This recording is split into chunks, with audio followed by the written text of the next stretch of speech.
Good evening and welcome to the Channel Studios here in London with your international news around the world in 5. Kyiv officials say Russian forces have shelled an apartment block on Wednesday morning, the second residential block to be hit in the capital in as many days. Firefighters continued to put out flames on the roof, and local shops were seen with broken windows. Kyiv has escaped the worst of the Russian attacks, but authorities have now imposed a curfew, describing it as a dangerous moment.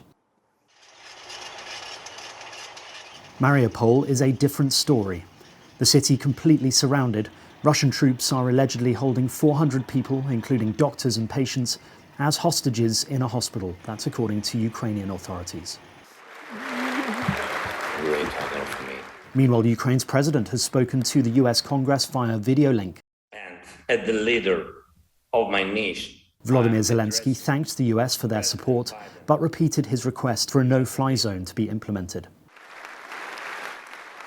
US President Joe Biden went on to announce a new package of military aid to Ukraine. The money will go towards anti-armor and anti-aircraft weapons. In the past year, the Biden administration has provided $1.2 billion in weapons for the country.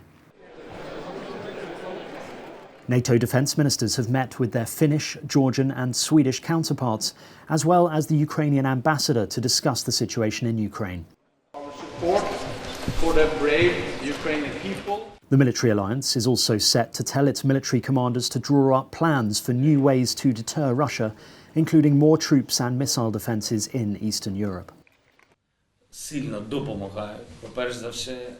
Ukraine has praised the courage of 3 European leaders who made a long, hazardous journey by rail from Poland to Kyiv in a show of support as the city came under further Russian attack.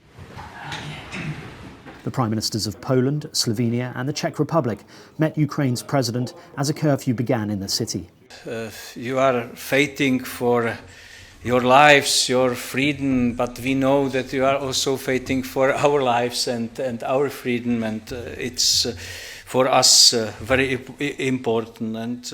Afterwards, the Czech leader told Ukrainians that they were not alone. They are the first Western leaders to visit Ukraine since Russia invaded.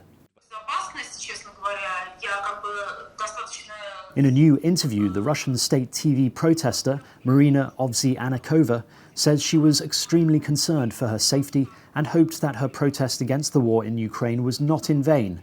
She also says she hopes she won't face charges.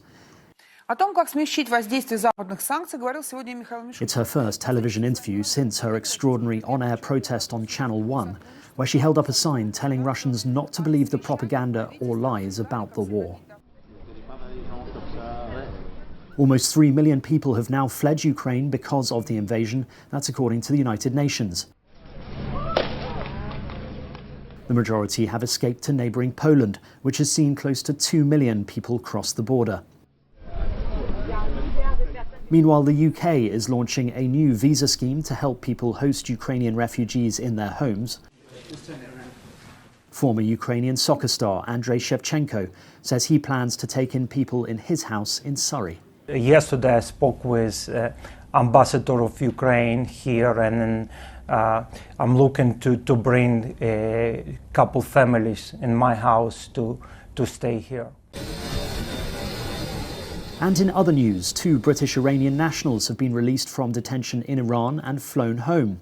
Nazanin Zaghari Ratcliffe, the British-Iranian woman detained in Iran nearly 6 years ago, was arrested in 2016 and accused of plotting to overthrow Iran's government, something she denied.